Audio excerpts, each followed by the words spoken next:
when the thread establishes a connection, if I have the interaction fault, always it ends up with a failure.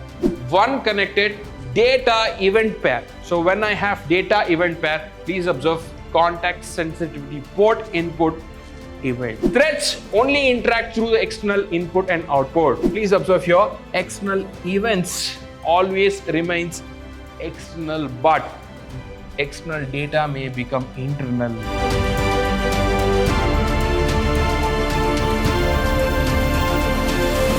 Hello everyone, I welcome all of you to the second session on interaction testing. My dear students, in the previous session, I have discussed a very important concept that's going to be the taxonomy. What exactly that I have discussed with all of you with respect to the taxonomy? Yes, I will have 4 different topics in the taxonomy. In that, we have discussed the first 2. So what exactly is that? Static interaction in the single processor and the static interaction with a multiple processor. So yes, then what do I have in this session? I will be discussing with respect to the dynamic interaction with the single processor is what you need to remember. Yes, what should I remember in this concept, sir? What is that I have to understand? Yes, mainly I will be speaking with respect to the data. When the data, this is what I will consider it as a data. When the data is logically independent, I will consider it as a zero connected.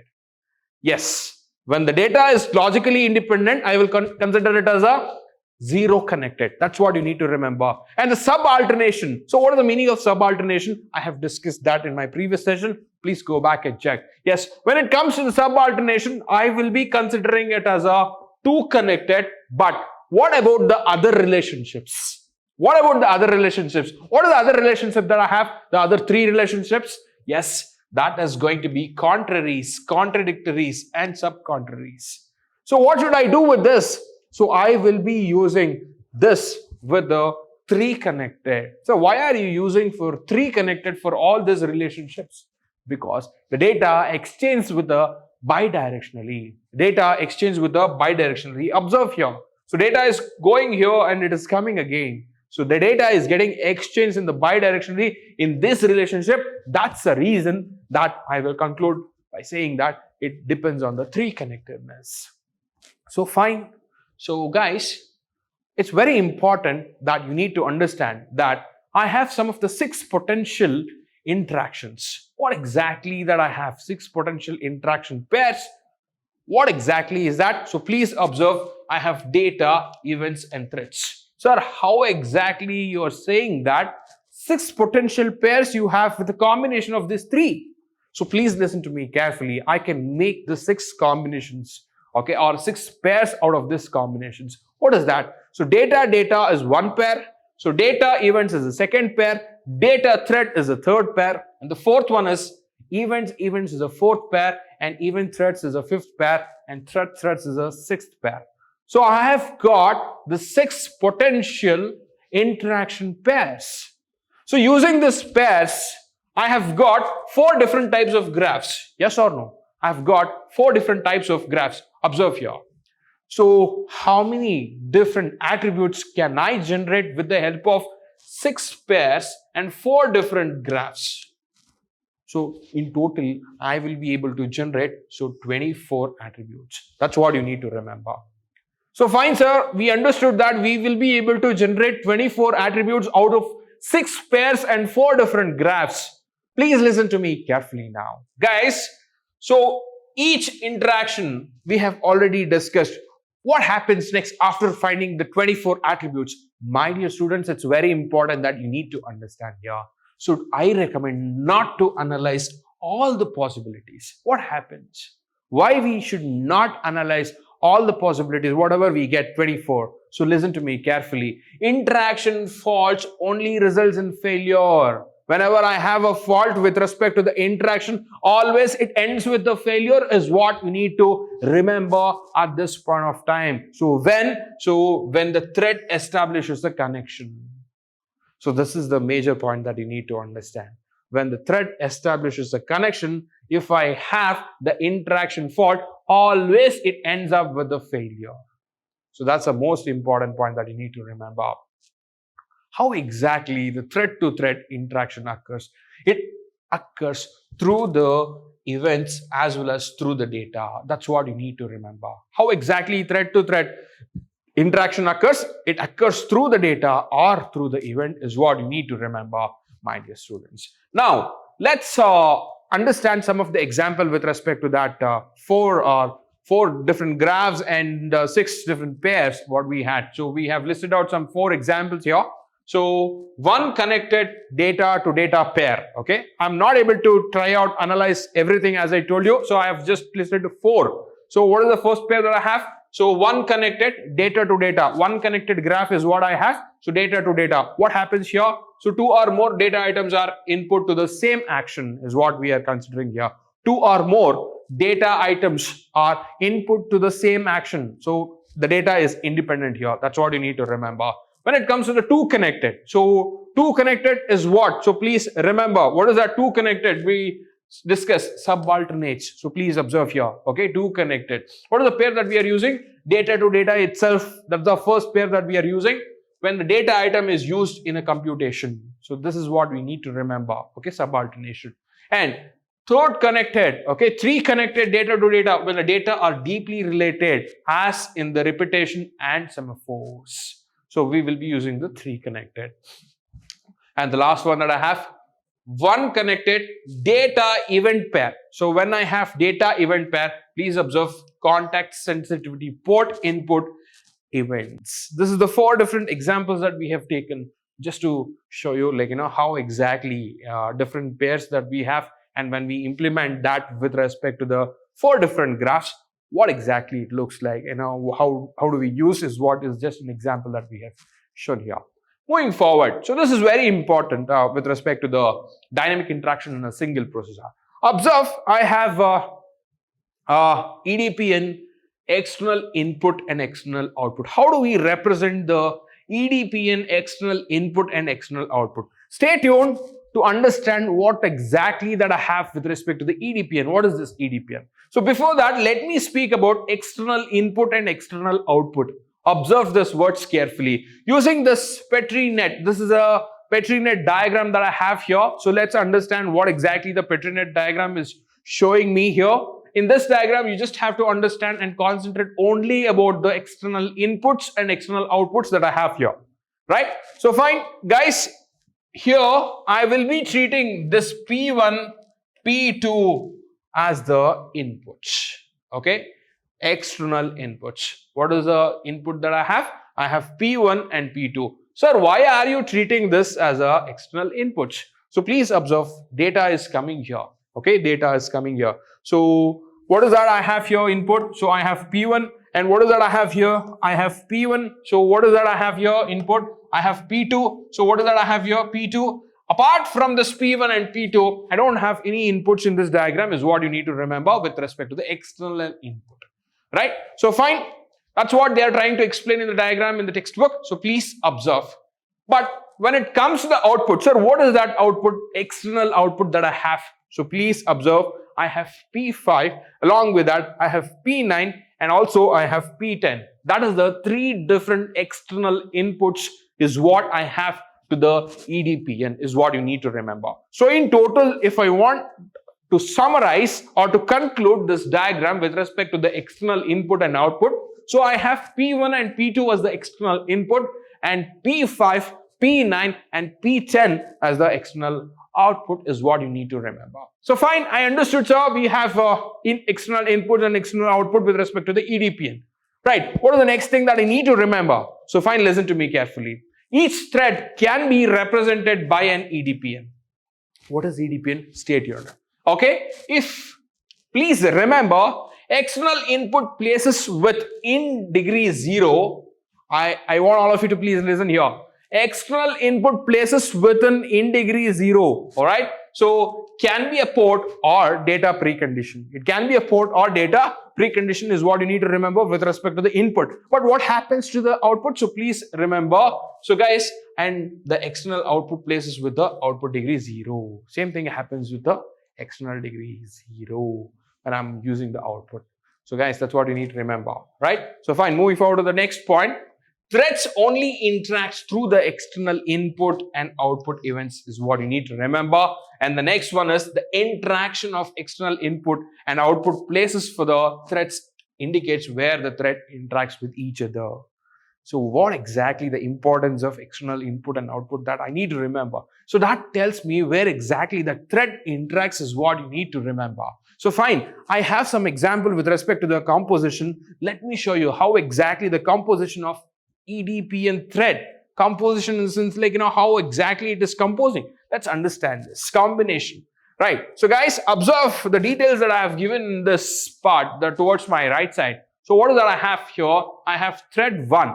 So I have thread 1. Thread 1 consists of S1 and S2. So what exactly S1 and S2? S1 and S2 I will treat it as a sequence 1 and sequence 2. That belongs to the thread 1. Right. So when it comes to the S2, what happens with the S2? S2. Guys, S2 will also belongs to the thread 1. That's what you need to remember here. S1 and S2 belongs to the thread 1.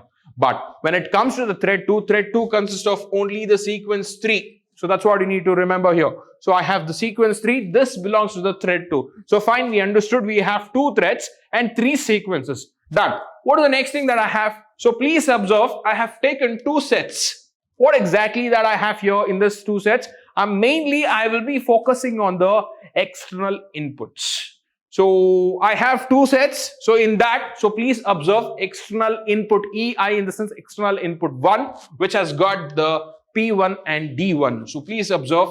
So P1. So this is P1 and D1. So this belongs to one set. Okay, that is external input 1. All right. In the same way, I have external input 2, P1 and D2. So guys, that's what I have. P1. This is P1. All right. So this is D2. So this is one more set that I will call it as a EI2, right? So that's what you need to remember. So I have got 2 sets, P1, D1 and P1, D2. This is the 2 external inputs that I have. When it comes to the external output, so what is that I have? Please observe here. So external outputs, what is that I have? P3, D4. So please observe P3. This is the P3.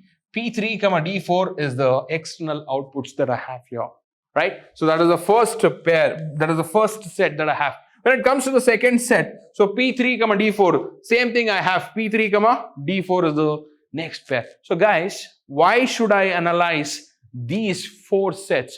When I perform the interaction, so please observe, when I perform the interaction, I will be able to generate the intersection of these sets. When I generate the intersection of these sets, so what will I get? So please observe here. So when I perform the intersection between these 2, that is external input 1 and external input 2. So please observe here. So what will be the answer? What will I get? So I will get only P1, right? The same way, if I perform the intersection between the output, so I will be getting, so observe here, I will be getting P3, P4. So please observe, the common thing what I have here is P1 and the common thing what I have is P3, D4. That's what you need to remember when I perform the interaction. This is the composition. When I compose these 2 external inputs and external outputs. So this is what I will be getting the result. That's what you need to remember, right? So moving forward to the next thing that I have. So guys, external input always remains external. That's what you need to remember. Please observe here, external events always remains external, but external data may become internal. That's what you need to remember. External events always remains external and the external data, it might become internal. That's what you need to remember, guys. I have some of the examples now.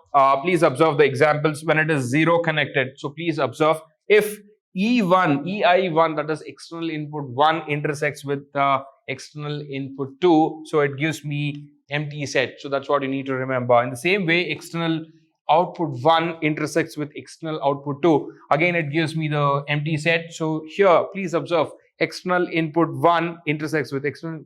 It gives me the null set. That's what they have mentioned it in the first one, which is related to the 0 connected. So when I have 0 connected, logically independent. That's what you need to remember. When it comes to the 1 connected, so please observe here. So if either external input not equal to empty set or external output is not equal to empty set. That's what you need to remember. When it comes to the two connected, if either external input 1 intersect with external output 2, guys, does not equal to empty set, or external input 2 intersects with external output 1 does not equal to empty set, right? This is very interesting. So they take one external input as well as one external output. So they try to intersect and it is not equal to empty set. So the same thing, they try with the second combination. That's what you need to remember. And when it comes to the 3 connected, if both EI, that is external input 1, intersects with external output 2, so please observe 1 and 2 not equal to empty set, and external input 2 intersects with external output 1 not equal to empty set. This is what you need to remember with respect to the 3 connected. So fine, we have discussed enough number of examples with respect to the EDPN, right, with respect to the Petri net. So moving forward to the next concepts that I have. So guys, the directed thread graph can be constructed. Nodes are threads. Yes, of course we can construct the directed graphs, right? Here we are treating the nodes as threads, but remember here, external inputs and outputs are not in nodes. That's a main point that you need to remember. External inputs, whatever I take, and external output, whatever I give, so that's not in the node is what you need to remember. They remain external to the node. They remain external to the node. That is not in the node. That's a major point that you need to remember. Edges connect threads according to the external common input and output ports and common data places. How exactly? We have the nodes. We are speaking about the graph. That's what you need to remember. When I consider the graph, obviously I will have the nodes. So please observe, I have the nodes. When I have the nodes, how exactly this external input and output is behaving? So obviously that external input and output is not in the node. That's what you need to remember. And how do I connect this nodes? I will be connecting this nodes with the help of the edges. So how exactly that edges is connecting? So please understand this is a node. So this is an edge, right? How exactly this edge is connecting? So please understand, remember this point. So guys, edges connects threads according to the external common input and output. So please observe here, common input and output ports and common data places. Based on that, the edges are getting connected. That's the most important point that you need to remember. Moving forward to the next point that I have one connected. Now I'm coming to the one connected thread. So please observe, one connected thread from input places are typical cases for Petri net mutual exclusion. That's what you need to remember, right? So moving forward, a token on common. This is a very important point that you need to remember. Guys, a token on common input is consumed. A token on common input is consumed by one of the thread and other cannot proceed. I have got the thread, I have got the token and I have consumed. Others are not able to proceed. So that's what you need to remember with respect to the token, right? So what is the problem that I'll have? So listen to me carefully. When it comes to the 2 and 3, so I was speaking with respect to the one connected, right? Token is consumed by somebody else and others cannot proceed. So, but when it comes to the 2 and 3 connected threads, so listen to me carefully, can only occur with the data place. So this can only occur with the data place. That's what you need to remember. Port place cannot be both input and output. That's what you need to remember. When it comes to the port, so please understand, when it comes to the port place, it cannot occur both with input and output. That's what you need to remember here. And most important point, not some devices may have both input and output capability, but we always split into independent input and output logical devices.